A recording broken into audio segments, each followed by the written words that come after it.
우리에게 참으로 익숙한 하나님의 말씀이 되어야 합니다. 오늘 말씀 우리 석절의 짧은 말씀이지만 우리는 지난주에 그런 말씀 드렸죠. 여기에 영광스러운 하나님의 우리를 향한 구원의 청사진이 이 두 절 말씀에 담겨 있는 것입니다. 하나님이 구원을 계획하셨기에 또 하나님이 이러한 청사진을 펼쳐가는 데 있어서 어느 누구도 그 무엇도 방해할 수 없다라는 사실을 우리가 지난주에 골자로 가장 은혜로 우리가 참으로 붙들어야 될 말씀으로 같이 생각해 보았습니다.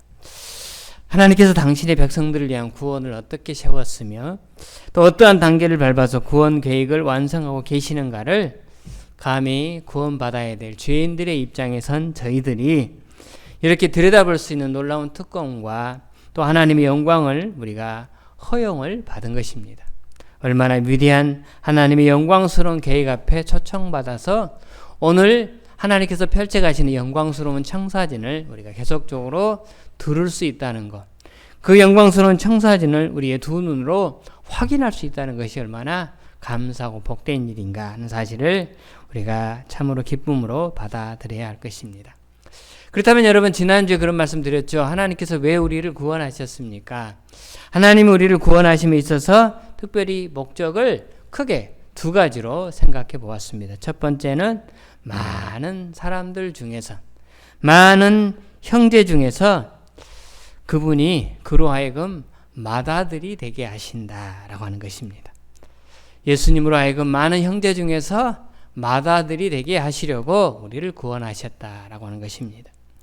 지난주에도 말씀드린 것처럼 맏아들은 첫 번째 아들, 큰아들이죠.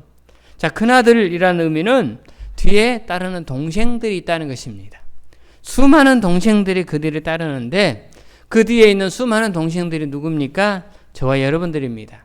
그 저와 여러분들이 맏아들 된 큰형님에게 있어서 수많은 동생들의 그 수가 더욱더 많아지게 될 때 큰형님은 영광 받으신다라고 하는 것입니다. 바로 그러기 위하여 저와 여러분들을 구원하셨다라고 하는 것이죠. 그리고 그 큰형님에 대한 의미, 큰아들에 대한, 맏아들에 대한 의미 속에는 우리의 구원자가 되신다는 그런 의미도 담겨 있다는 사실을 말씀을 드렸습니다. 그러기에 동생된 우리 모두는 그분을 영광스럽게 하고 그분을 높이는데 하나님께서 우리를 바로 그 일을 위하여 초청하시고 영광스러운 구원의 청사진을 완성하신다라고 말씀을 드렸죠. 또 하나의 이유는 무엇입니까? 우리들로 하여금 큰아들을 본받도록 하기 위함이다. 그의 몸에 그 영광스러운 형상을 그대로를 우리로 하여금 본받도록 똑같이 그렇게 닮아가도록 하나님 우리를 부르셨다라고 하는 사실입니다. 그렇습니다. 우리는 예수님의 몸을 본받을 자로 선택함을 받아 마침내 우리의 육신과 영이 우리 주님 재림하시는 그날 하나가 되었을 때 영광스러운 주님의 몸과 똑같이 예수님이 돌아가셨다가 부활하신 이후에 그의 몸이 고린도전서에 보면 변화된 몸이라고 말합니다. 우리 인간처럼 똑같이 육체를 가졌지만 그 안에 그 영적인 힘과 능력은 변화된 몸이다라고 그렇게 표현을 하고 있습니다. 그 몸이 정확하게 어떤 몸인지는 우리가 설명할 수가 없는 것이죠. 그렇지만 예수님의 그런 몸으로 변화된 것처럼 저와 여러분도 똑같이 예수님의 그런 몸으로 변화되도록 하기 위하여 우리를 구원하셨다라고 하는 사실을 말씀을 드렸습니다. 정리하자면 그렇습니다. 왜 우리를 구원하셨는가? 첫 번째, 예수 그리스도의 맏아들 되심을 우리가 닮아가서 그리하여 아름다운 하나님의 자녀로 우리가 나아가 영광스러운 그분 앞에 우리가 쓰임받도록 하기 위해서 하나님께서 우리를 불러주셨다라고 하는 사실을 말씀합니다. 자, 그러면 지난주에 살펴보았던 하나님의 영광스러운 청사진 5단계 있지 않습니까? 그 5단계를 함축적으로 정리해 놓은 말씀이 오늘 29절과 30절에 기록된 말씀인 것입니다. 자, 우리 29절, 30절 두 절의 말씀을 다시 한번 다 같이 합니다. 시작. 하나님이 미리 아신 자들을 또한 그 아들의 형상을 본받게 하기 위하여 미리 정하셨으니 이는 그로 많은 형제 중에서 맏아들이 되게 하려 하심이니라. 또 미리 정하신 그들을 또한 부르신 그들을 또한 의롭다 하시고 의롭다 하신 그들을 또한 영화롭게 하셨느니라 라고 하는 것입니다. 여러분, 여기에 5개의 단계가 담겨 있다라고 말씀을 드렸죠. 5단계. 여러분, 이 단계는 참으로 우리가 기본적으로 알아야 될 참으로 중요한 교리가 이 안에 담겨 있는 것입니다. 그리고 우리는 5단계를 반드시 평생 신앙생활을 해나가면서 기억해야 하는 것이죠. 누가 물어볼 때 하나님 우리에게 영광스러운 청사진을 계획하셨습니다. 그리고 이런 단계를 통하여 하나님은 그 영광스러운 청사진을 펼쳐갑니다. 그러기에 이러이러한 5개의 단계가 있습니다 라고 말할 수 있어야 한다는 것입니다. 여러분, 그 5단계가 무엇입니까? 첫 번째, 미리 아시고, 우리를 미리 하나님이 아셨다라고 하는 것입니다. 두 번째, 미리 정하시고, 세 번째, 정하진 자들을 부르시고, 그리고 부르신 그들을 의롭다 하시고, 그리고 마지막 5번째로 영화롭게 하셨다라는 것입니다. 한번 해볼까요? 첫 번째 뭐라고요?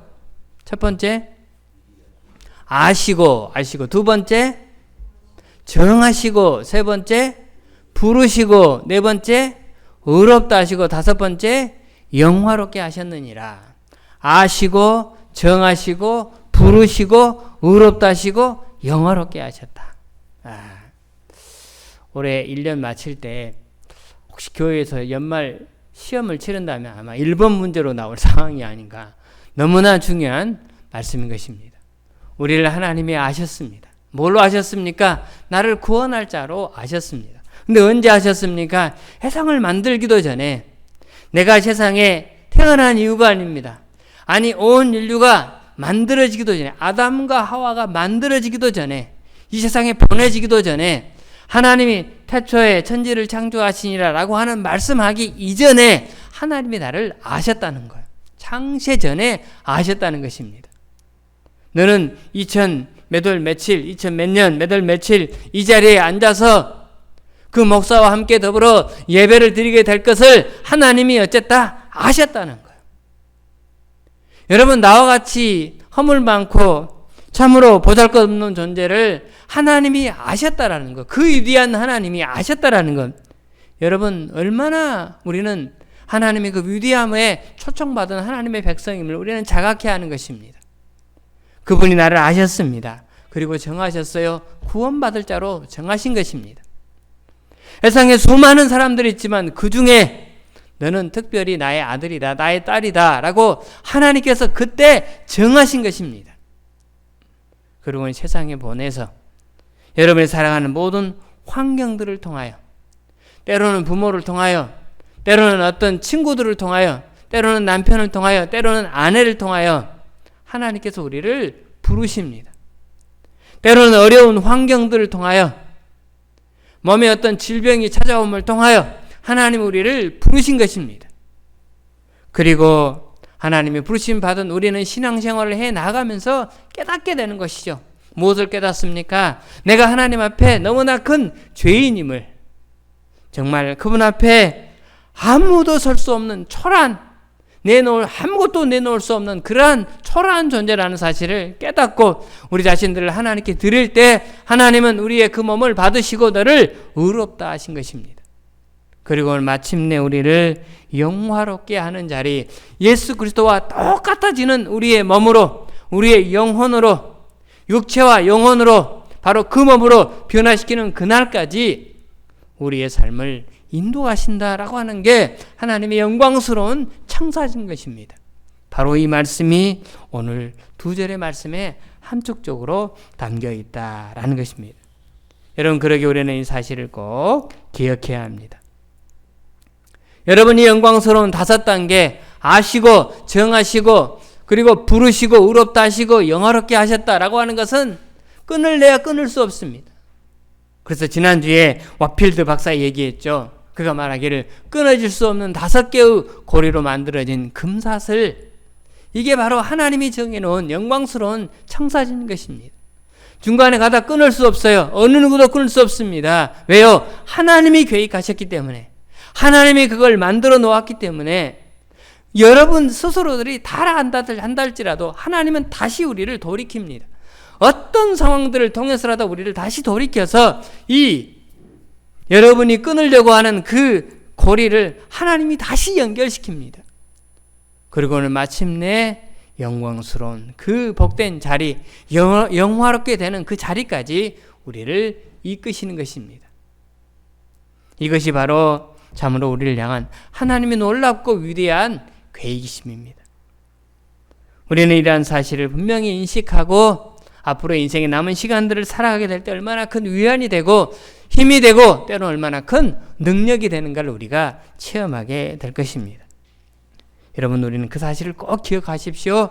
하나님이 아셨습니다. 하나님이 정하셨습니다. 그리고 하나님이 부르셨습니다. 그리고 하나님이 우리를 의롭다 하셨습니다. 그리고 하나님이 우리를 영화롭게 하시는 것입니다. 우리 성경에는 하나님은 이라는 말이 없지만 한 번으로 끝나지만 원어에는 8번에 걸쳐서 등장한다고 했습니다. 하나님이 미리 아시고 하나님이 미리 정하신 자들을 부르시고 하나님이 다 하셨다. 하나님이 하셨다라는 것입니다. 왜 그걸 강조합니까? 사람은 끊을 수 없어. 세상에 그 무엇도 하나님이 정해놓은 이 놀라운 누를 끊어낼 수가 없다는 것, 방해할 수가 없다는 것입니다.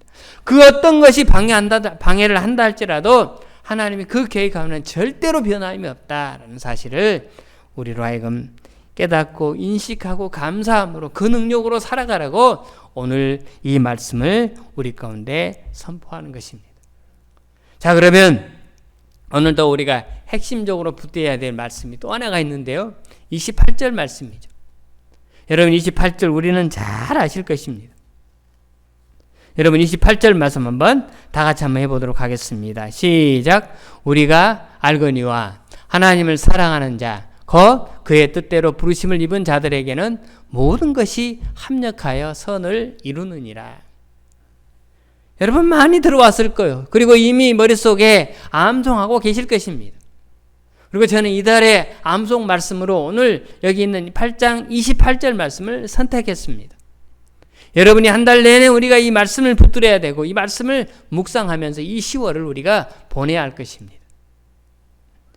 여러분, 이 말씀 지난주도 잠깐 얘기했지만 이 말씀에 대하여 얼마나 많은 사람들이 오해를 하는지 몰라요. 그래서 기독교를 어떤 세상적인 세속적인 종교로 전락시키고 말았습니다. 여기 모든 것이 합력하여 선을 이룬다라고 하는 이 말씀을 오해해서 예수만 믿으면 교회만 나가면 하나님이 내가 원하는 대로 다 이루어 주신다라고 하는 너무나 잘못된 판단을 하며 신앙생활을 해오고 계신 분들이 얼마나 많은지 모릅니다. 그러다가 내가 원하는 대로 이루어지지 않으면 어떡합니까? 가차없이 떠나는 것이죠. 하나님을 떠납니다. 하나님을 어떻게 버려버립니다. 그냥 하나님을 어떤 물건처럼 취급합니다.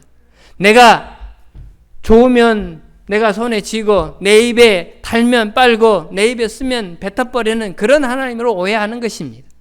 여기 있는 이 말씀을 오해했기 때문에 기독교를 너무나 잘못되게 그들이 와전시켜서 하나님을 내가 원할 때는 붙들고 내가 원하지 않을 때는 버려버리는 그런 존재로 착각하며 지금껏 신앙생활을 해오고 있는 것입니다. 여러분, 여기 있는 이 말씀은 어떤 세속적인 낙관론을 말하기 위해서 여러 이 말씀 우리 가운데 주신 것이 아니라는 사실입니다.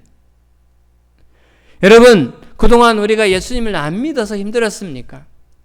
남들보다 믿음이 부족해서 우리가 어려웠습니까? 내 일이 왜 그렇게 안 풀렸는지, 하나님, 도대체 내 하나님에 대한 믿음이 부족해서 그렇습니까? 그런 게 아니라는 것입니다.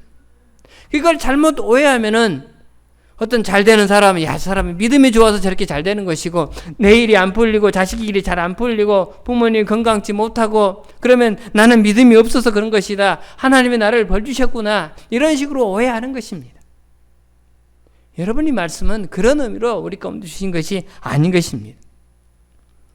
그렇다면 여러분, 여기서 말씀하는 이 28절을 통하여 우리 가운데 무엇을 말씀하고 있는 것입니까? 여러분, 도대체 이 말씀은 무슨 말씀입니까? 자, 여러분, 여기를 잘 보아야 돼요. 자, 끝부분에 보면은, 끝부분에 맨 마지막 구절에, 자, 모든 것이 합력하여 선을 이루느니라 라고 하는 말씀이 나옵니다.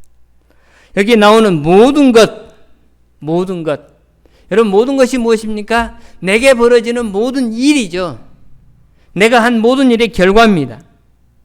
내가 세상에 살면서 우리가 겪는 모든 일, 곧 그 안에는 좋은 일도 있고 나쁜 일도 있습니다. 그 안에는 일이 잘 되어서 어떤 형통한 삶을 살게 된 것도 있고, 그 안에는 일이 좀 안 풀려서 고난이고, 그리고 어떤 불행이고, 이런 일들이 다 포함된 것입니다. 내가 스스로 행한 일도 있고 본의 아니게 어쩔 수 없이 남에게 당한 일도 있습니다. 사람을 만나고 헤어지는 일, 오고 가는 일, 살고 죽는 것, 이 모든 것을 다 포함해서 여기 있는 이 모든 것이라고 하는 말을 사용하고 있는 것입니다. 그리고 모든 것이 합력하여 선을 이루느니라 라고 그렇게 말씀합니다. 선. 여러분, 이 선이라는 단어를 우리가 잘 기억해야 합니다.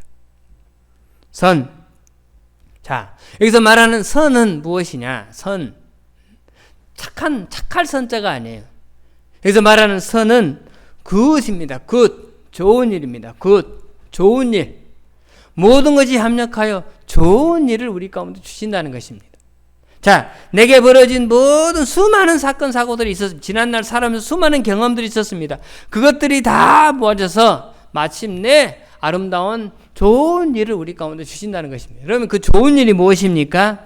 예수 믿는 사람들에게, 예수 믿어야 될 사람들에게 가장 좋은 일이 무엇일까요? 여기서 말하는 좋은 일은 뭐냐면 세상에서 성공하는 게 아니에요. 내가 원하는 대로 그 일이 이루어지는 게 아니에요. 그 일은 부수적으로 줘요. 때로는 성공도 주시고 남들보다 뛰어남도 주시고 내가 열심히 수고해서 많은 것들을 또 얻어들일 수 있는 그런 것도 하나님이 주십니다. 그런데 그런 것들이 여기서 말하는 선이 아니에요. 여기서 말하는 선은 무엇이냐면 구원이에요. 구원. 내가 예수 믿게 되는 거예요. 여기 5가지의 놀라운 하나님의 계획이 나를 통하여, 하나님이 나를 통하여 완성시켜주는 것, 이것이 바로 선이라는 사실입니다. 자, 선이 무엇이냐? 선이 무엇이냐? 한번 읽어볼까요? 시작. 하나님께서 우리에게 일어나는 모든 희로애락의 경험을 다 통틀어서 결국은 우리가 구원받는 사람이 되도록 작업하는 모든 일, 우리가 뭘 받는? 구원받는 사람이 되도록. 여러분, 이게 선이라는 것입니다. 여러분, 이게 우리에게 굿이에요. 굿. 내가 원하는 어떤 목표치가 달성된 것, 이것도 굿이지만 진정 하나님이 우리에게 주시기를 원하시는 참된 굿은 무엇이냐? 그것이 바로 구원이라는 사실입니다. 당신의 백성인 우리를 영화롭게 하는 그 구원의 최종 목표, 이것이 바로 선이라는 것입니다. 그러므로 선이란 무엇이냐? 선이란 내가 구원받는 것이고 내가 영화롭게 되는 거예요. 여러분, 이것이 선입니다. 내가 구원받는 것, 이게 얼마나 중요합니까? 그리고 마침내 내가 예수님의 몸처럼 똑같이 하나님께서 우리에게 5가지 단계로 주신 5번째 단계를 완성받는다는 게 얼마나 중요합니까? 여러분, 이것이 바로 선이다 라고 그렇게 말씀하고 있는 것입니다. 여러분, 내게 치명적인 질병이 찾아와서 앓게 되었습니다. 여러분, 그러다가 아픔이 찾아와서 어쩔 수 없이 교회에 나오신 분들이 더러 있기도 합니다. 그러면 여러분, 그에게 찾아왔던 아픔은 무엇입니까? 하나님이 그 아픔을 통하여 구원을 받도록 인도하는 거예요. 그 당시에는 아픔 때문에 괴로워서 힘들어서 좌절했지만 마침내 그 아픔이 나를 구원받도록 인도한 거예요. 그러면 그 병이 뭐예요? 그게 선이라는 거예요. 그 방법이 선이었어요. 그래서 내가 하나님을 더 바라보고 하나님을 더 의지하게 되었다면 그 어려움이, 그 곤란함이 나에게 선이었다는 사실입니다. 그러므로 이런 의미에서 여기서 말하는 선은 전부 다 어디다 초점이 맞추어져 있어요? 구원에 초점이 맞추어져 있다는 것입니다. 우리는 그 사실을 꼭 기억해야 합니다. 자, 그런데 참 놀라운 사실이 또 하나 있습니다. 이렇게 나에게 일어나는 모든 일들이 자연스럽게 다 선이 되는 게 아니에요. 하나님께서 그거를 선이 되도록 협력하여 작업하시기 때문에 내게 선이 되는 거예요. 아프다고 다 교회에 찾아옵니까? 어려움이 찾아왔다고 다 교회에 찾아옵니까? 절간에 찾아간 사람들도 많아요. 소원을 빌기 위해 대학교 합격하도록 하기 위해 절간을 찾아간 사람들 얼마나 많습니까? 내게 어떤 세상의학으로 고칠 수 없는 질병이 찾아와서 그것 때문에 고침받도록 하기 위해 절간을 찾아간 사람도, 그곳에 가서 100일 기도를 드리고 온갖 공을 다 드리는 사람도 얼마나 많은지 모릅니다. 그런데 나는 어디 와 있습니까? 그런데 나는 여기 와 있는 거예요. 여러분, 그래서 여기 와 있는 그게 바로 선인 것입니다. 하나님이 그렇게 우리를 구원하도록 하기 위해 그런 어려움을 주셔서 바로 이 자리에 오도록 인도하신 것, 바로 그것이 선이다. 이것이 합력하여 선을 이루는 것이다. 오늘 우리에게 이걸 말씀하십니다.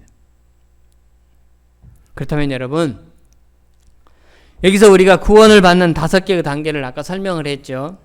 소개했습니다. 그 중에서 특별히 오늘 하나님이 모든 것이 합력하여 선을 이루도록 하시는 일은 이 5개의 단계 중에 어떤 단계에 속하는 것일까요? 하나님 우리를 아시고 정하시고, 여러분 아시고 정하시고는 하나님이 다 하셨어요. 다 내가 모르는 중에 다 하셨습니다. 언제? 창세 전에 다 하나님이 하셨습니다. 그리고 여러분 우리를 부르시는데, 하나님이 우리를 부르시는 3번째 단계가 뭐냐면 이것이 바로 합력하여 선을 이루는 그러한 단계인 것입니다. 여러분이 부르셨다는 말은 단순히 우리를 청했다라는 그런 의미가 아닙니다. 이것은 복음을 듣고 그리스도를 구주로 영접하고 순종하는 중생의 변화가 이루어졌다라는 것을 포함하는 것입니다. 이를 신학적으로 표현한다면 여러분 이것을 효과적인 부르심, 효력 있는 부르심 이렇게 말합니다. 전사님 한번 띄워볼래요? 네, 한번 읽어볼까요? 시작. 효과적인 부르심, 효력 있는 부르심. 질병을 주어서 그 질병 때문에 내가 하나님을 찾은 거예요. 그래서 내가 구원받게 된 것입니다. 여러분 이것이 바로 효과적인 부르심, 효력 있는 부르심. 이 좀 어려운 신학적인 용어인데 좀 지식을 좀 갖춘 사람들이 서로 이야기하면서 다루는 그런 용어인데요. 여러분 우리가 기억할 필요가 있어요. 효과적인 부르심, 효력 있는 부르심. 바로 이 부르심이 단계, 합력하여 선을 이루는 단계, 바로 이것이 3번째 하나님의 부르시는 그것과 일맥상통하는 것입니다. 부름을 받았다, 부르심을 받았다, 하나님이 불렀다는 것은 단순히 하나님에 대한 어떤 진리를 머리로 그렇구나 라고 깨닫는 것을 의미하는 게 아닙니다. 또 나는 교회를 오랫동안 드나들었다라는 것도 의미하는 것도 아닙니다. 어떤 기독교에 대해서 호감을 갖게 되었다. 그래서 성경을 연구하고 성경을 공부하고 그래서 해박한 성경에 대한 해박한 지식을 갖게 되었다. 이걸 말하는 게 아니에요.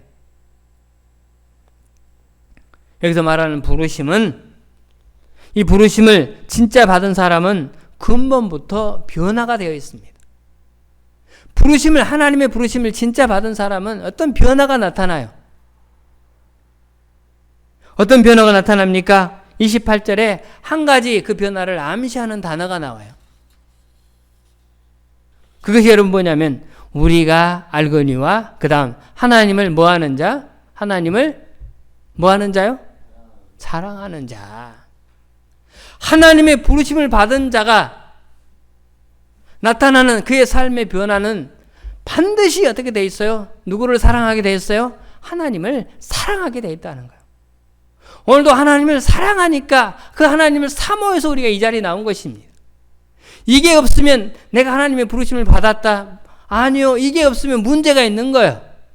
내가 하나님을 사랑하지 않고 내가 하나님을 사랑하지 않았는데 나는 부르심을 받았다라고 말할 수 없는 것입니다. 내가 하나님의 진정 부르심을 받았다라는 사실을 깨닫는다면 그 사람에게는 반드시 어떤 마음이 들어와요? 하나님을 사랑하는 마음이 들어오는 거예요. 그리하여 그 하나님을 사랑하기 때문에 하나님을 위하여 예배하는 것입니다. 그래서요, 참 믿음은 뭐 하는 것이다? 하나님을 사랑하는 것입니다.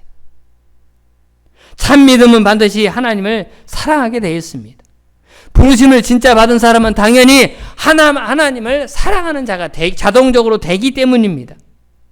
그러므로 그 사람의 믿음이 진짜냐 가짜냐라고 하는 테스트는 뭘로 할 수 있어요? 너는 하나님을 사랑하느냐, 너는 하나님을 사랑하지 않느냐라고 하는 것을 가지고 네 믿음이 진짜인지 가짜인지를 알 수가 있는 거예요. 예배에 나오지만, 와서 이 자리에 앉아있지만, 내가 이 예배를 드림으로 나는 하나님께 영광 드립니다. 나는 그 하나님을 사랑합니다. 라고 하는 마음으로 이 자리에 와 앉아 있다면, 그래서 그렇게 예배를 드린다면 당신의 믿음은 참 믿음입니다. 그러다 나는 이곳에 와 있어서 내가 이렇게 예배를 드리면 내게 어떤 콩고물이 떨어지겠지라고 하는 어떤 결과를 더 기대한다면 하나님을 사랑하는 것과 그 결과를 더 기대하는 그것과 사이가 있는 것이죠. 상반된 것이죠. 분명히 진정으로 하나님의 부르심을 받았다면 그에게 나타나는 삶의 결과는 무엇입니까? 하나님 사랑이 우선인 것입니다. 그러기에 진짜 믿음은 그 하나님을 사랑하는 거예요. 그 하나님을 무시하고 어떻게 우리에게 믿음이 있다고 말할 수 있겠습니까? 반드시 하나님을 사랑하게 되어 있습니다. 우리는 단순히 입으로 믿는다 이렇게 말하는 사람들을 신용하기가 힘들어요. 여러분, 그래서 사람을 평가하기가 어렵습니다. 저 사람의 믿음이 진짜인지 가짜인지를 평가하기 어려워요. 그렇지만 그 사람의 신앙에 있어서 그 사람이 하나님을 사랑하는 모습이 보이면 그 사람의 믿음이 뭐예요? 진짜 믿음인 거.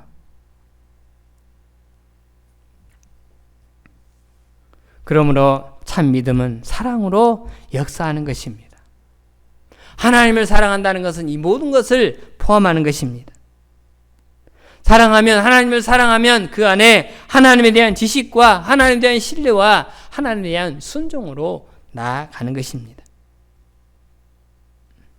그러므로 참 믿음은 하나님을 사랑하는 것이지 사랑이 없이 참 믿음이다. 참으로 어불성설입니다.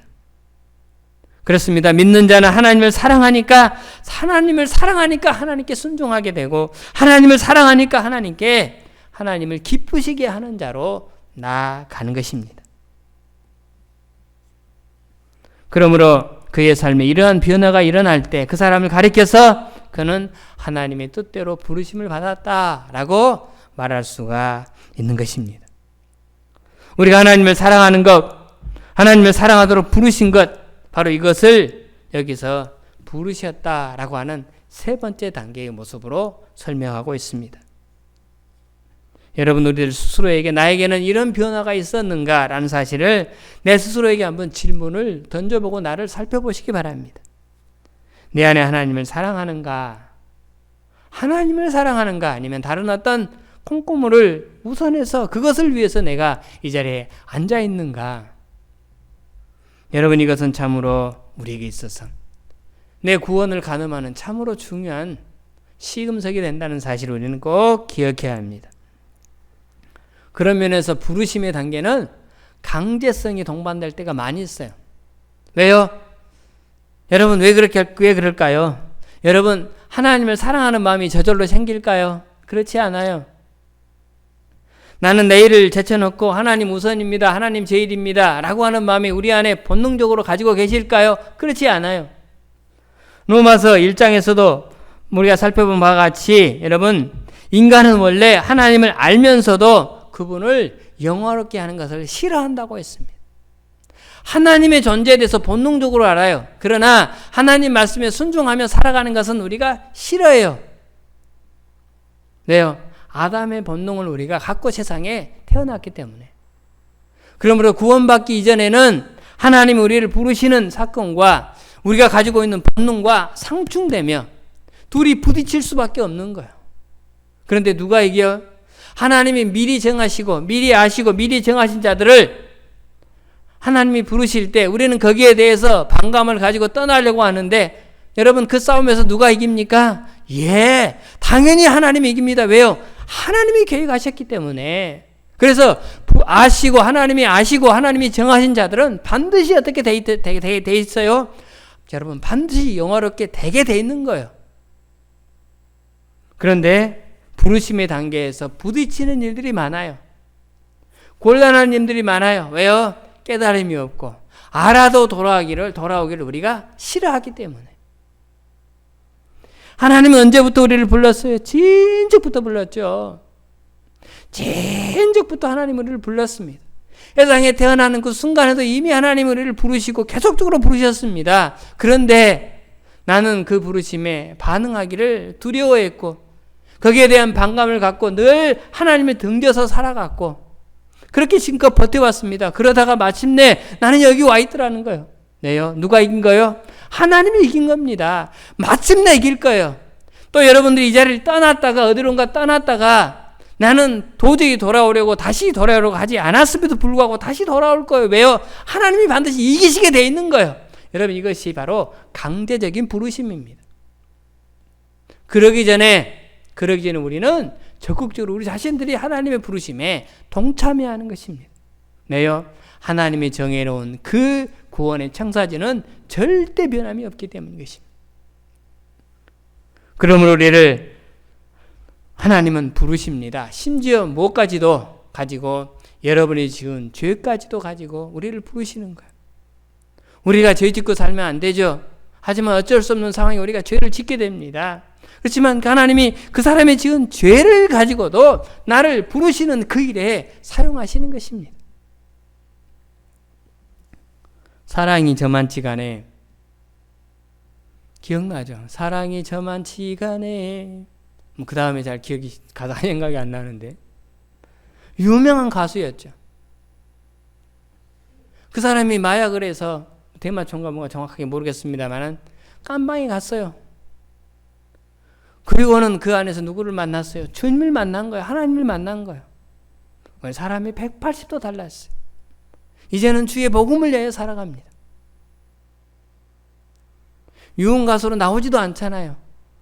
이름은 김종찬인가요? 뭔가 정확하게 이름이 생각이 안 나는데 멋지게 살아가는 거예요. 하나님을 위하여 살아가는 거예요. 그전에는 나를 위하여 살아갔지만 감방에 가서 그가 하나님을 만나고, 여러분, 그 감방이 뭐였어? 하나님이 그를 부르시는 거예요. 대마초 유혹을 받아 거기에 손을 댔고, 그리고는 마침내 감방까지 가서 그곳에 가서 하나님을 만나고 하나님이 이토록 나를 사랑하셨구나 라고 하는 사실을 바로 그가 깨닫고, 이제 나는 하나님을 사랑하는 자로 살겠습니다. 그의 삶을 180도 돌이켜서 영화롭게 되는 그날까지 자신의 모든 미래를 여호와의 손에 맡기고 하나님을 사랑하며 그렇게 살아가는 것입니다. 여러분, 이것이 모든 것이 합력하여 선을 이루시는 하나님의 말씀을 이루심을 받는 하나님의 종들의 삶인 것입니다. 안타깝게도 그렇지만 우리는 많이 떠나려고 해요. 하나님이 이렇게 강제적으로 부르실 때 우리는 등지고 어떻게 하면 하나님을 멀리 떠나려고 합니다. 순종하지 않으려고 합니다. 그런 사람의 입장에서 한 사람이 이런 시를 썼어요. 탐슨이라고 한 사람이 쓴 건데요. 한번 같이 한번 읽어볼까요? 시작. 나는 낮과 밤 여러 날 그를 피하여 달아났네. 여러 해 동안 나는 그를 피하여 도망다녔네. 나는 마음속 미로로 그를 피하여 달아났네. 나는 눈물을 흘리며 그를 피하여 숨었었네. 여기서 그는 누구예요? 하나님이에요. 하나님. 이게 인간의 본능이에요. 그 하나님을 피하여 여러 날 달아났고 여러 해 동안 나는 그를 피하여 도망다녔고, 나는 마음속 미로로 이 속에 어떤 길을 스스로 만들어 놓고 그 하나님을 피하여 달아났고, 나는 눈물을 흘리며 그를 피하여 최선을 다하여 도망다녔다는 것입니다. 근데 그럼에도 불구하고 하나님은 어떻게 해요? 그를 거꾸로 뜨려서 위대한 학자로, 신학자로, 탐슨이라고 하는 그 신학자로 하나님이 쓰시는 것입니다. 왜요? 당신의 부르심에는 절대로 변함이 없기 때문입니다. 이렇게 계속해서 도망치는데도 하나님이 부르시는 사람은 이상한 일이 벌어져요. 하나님의 목소리가 계속적으로 그를 따라다닙니다. 이게 하나님의 강제성인 부르심입니다. 하나님은 무슨 수를 써더라도 내 뜻을 꺾어놓고 당신이 원하는 자녀로 만들기 위하여 계속해서 우리를 부르시는 거예요. 이렇게 하나님의 손에 잡히면 내가 도망을 다녔어도 이상한 변화가 내 속에 일어납니다. 갑자기 이유를 알 수 없는 어떤 불안이 내 안에 생깁니다. 그래서 두렵고 죄가 생각나고 조그만 일에도 양심의 가책을 받습니다. 마음에 심한 갈등이 일어납니다. 나도 모르게, 그리고 교회 한번 나가볼까 하는 그런 생각이 듭니다. 성경을 우연히 보던 눈이 바뀌어서 이제는 하나님 말씀을 사모하게 됩니다. 이러한 변화가 왜 일어납니까? 하나님이 강제적으로 그를 계속적으로 부르시고 계시기 때문인 것입니다. 이런 의미에서 오늘 우리는 얼마나 하나님의 큰 기적을 지금 맛보고 있습니까? 우리는 말로 다 할 수 없는 하나님의 위대한 기적을 우리가 맛보고 그 기적의 주인공이 되어 오늘 우리가 이 자리에 앉아 있다는 사실입니다. 그렇게 부르시는 하나님은 우리를 의롭다 하시고 마침내 영화롭게 되는 그날까지 저와 여러분을 인도하시는 것입니다.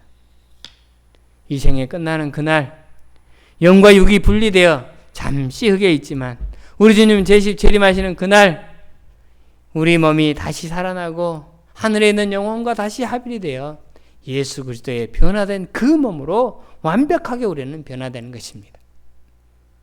이것이 우리를 향한 하나님의 위대하신 계획입니다. 여러분, 이 모든 것들이 이해가 됩니까? 이해가 안 됩니다. 여러분, 우리는 이러한 하나님의 계획이 이해가 안 됩니다. 그래서 그런 말을 했어요. 어떤 사람이 참된 그리스도인들은 자기를 이해할 수 없는 사람들이다. 전사님, 맨 마지막 거 한번 자, 다 같이 합니다. 시작. 참된 그리스도인은 자기를 이해할 수 없는 사람들이다. 왜 내가 이해가 안 돼요? 나 같은 자를 내가 성실해서, 내가 착해서, 내가 근면해서, 내가 하나님 말씀대로 잘 순종해서 여기까지 와 있느냐? 그게 아니거든요. 우리들 스스로가 잘 알아요. 알잖아요. 이 속 양심을 한번 들여다놓고 생각해 보세요. 내가 이 자리에 앉아 있을 자격이 있는가? 없어요. 근데 그럼에도 불구하고 여기 와 있는 거예요. 내가 하나님을 사랑할 마음이 전혀 없었는데 하나님이 그 말을 내게 주셔서 그래도 내가 하나님을 예배하며 하나님을 기쁘시게 하며 살겠습니다라고 하는 그런 마음, 그런 결단을 하나님이 내 안에 주시고 나로 하여금 그 길을 따라 살도록 하나님이 인도해 주시는 거예요. 그래서 나는 내 자신을 이해할 수 없습니다. 이해할 수 없는 나 자신을 하나님은 이해하시면서 나를 끝까지 인도하신다는 사실입니다. 그 하나님의 은혜를 알 때 우리는 어떻게 될까요? 감사하며 찬송하지 않을 수 없고 때로는 어려움과 때로는 힘듦과 때로는 좌절스러운 순간이 온다 할지라도 그럼에도 불구하고 주를 바라보며 믿음으로 끝까지 나아가는 것입니다. 앞으로도 인생의 살 날이 우리에게 많이 있기 때문에 많은 상황들을 우리가 접하게 될 거예요.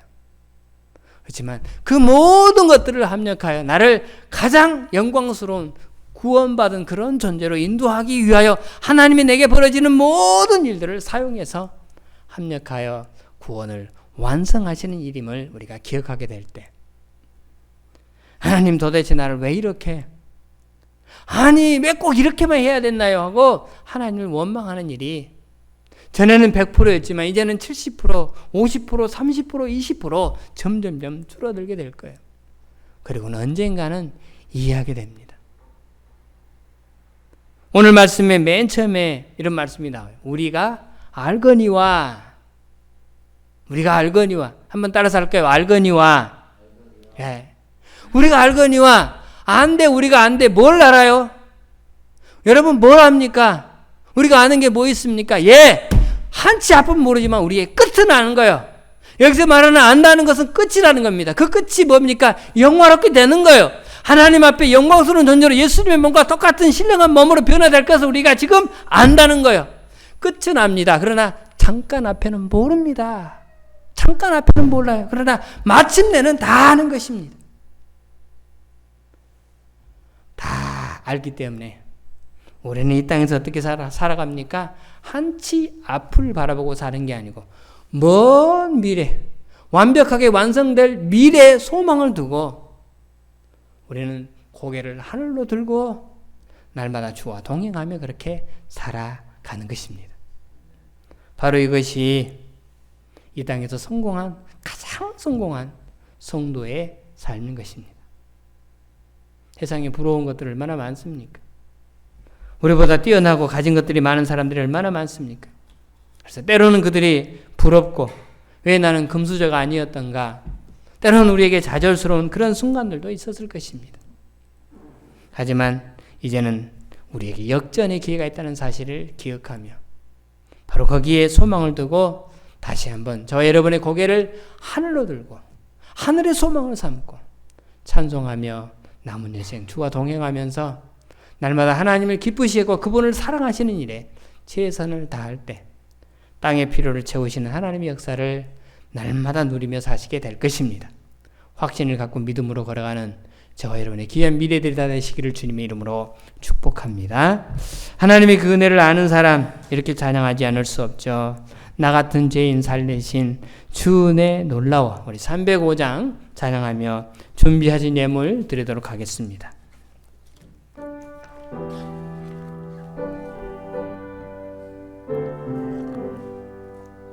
나 같은 죄인 살리신 주 은혜 놀라워. 잃었던 생명 찾았고 광명으로 얻었네. 큰 죄악에서 건지신 진의 고마워. 나 처음 믿은 그 시간 귀하고 귀하다.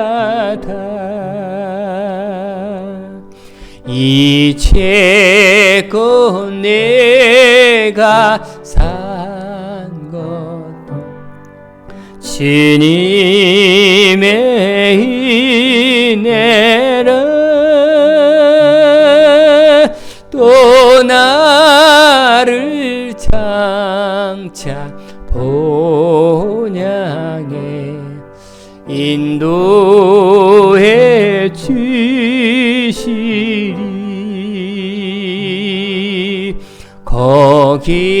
거기서 우리 영원히 주님의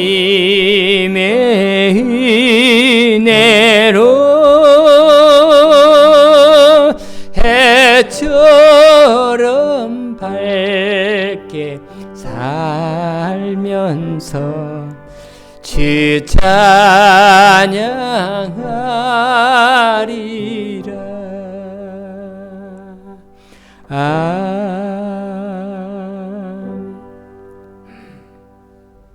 우리가 알거니와 하나님 우리는 끝을 압니다. 하나님 우리는 끝을 오늘 알게 되었습니다. 마침내 우리가 영화롭게 되는 그 자리까지 하나님 완벽하게 계획하시고 그 모든 일을 완벽하게 이루실 줄로 믿습니다. 그 끝까지 나가는 과정 속에 한 치 앞도 몰라서 때로는 여러 가지 많은 상황들 때문에 좌절하고 넘어질 순간들도 있겠지만 주를 바라보며 주님과 함께 동행하면서 하나님 우리를 위하여 행하실 하나님의 말씀에 순종하면서 마침내 완성하는 주님의 그 놀라운 청사진에 감사하면서 기쁨으로 나갈 수 있는 하나님의 구원받은 종들 다 되어지게 하여 주시옵소서. 이 한 주간의 삶을 또한 여호와의 손에 맡깁니다. 말씀하신 대로 인도하시고 고개를 하늘로 들고 하나님 명령하신 그 귀한 하나님의 말씀들을 묵상하며 깨닫고 말씀대로 순종하여 하나님을 사랑하는 자로 하나님께 영광 돌리되 하나님 우리에게 날마다 채워주시고 역사하시는 하나님을 기대하며 그분께서 이루실 하나님을 찬송하는 이 한 주간 되어지게 하여 주시옵소서. 10월의 첫 주 하나님의 손에 맡깁니다. 이달 모든 과정들을 인도하시고 행하실 놀라운 일들을 기대하며 하나님 인도하심 따라 나아가렵니다. 믿음을 더하여 주시고 성령으로 충만케 하시고 하나님 나를 통하여 행하신 모든 일들을 통하여 주님만 영광 받아 주시옵소서. 이 귀한 잔치에 우리를 초대해 주심에 감사하여 예물을 드립니다. 하나님께서 받으시고 저들 가정에 주께서 모든 형편 처지에 따라서 어려움이 없도록 하나님께서 채워 주시옵소서. 쓰여지는 곳에 하나님의 위대한 일들이 아름답게 성취되기를 소망하며 예수님의 이름으로 기도드리옵나이다. 아멘.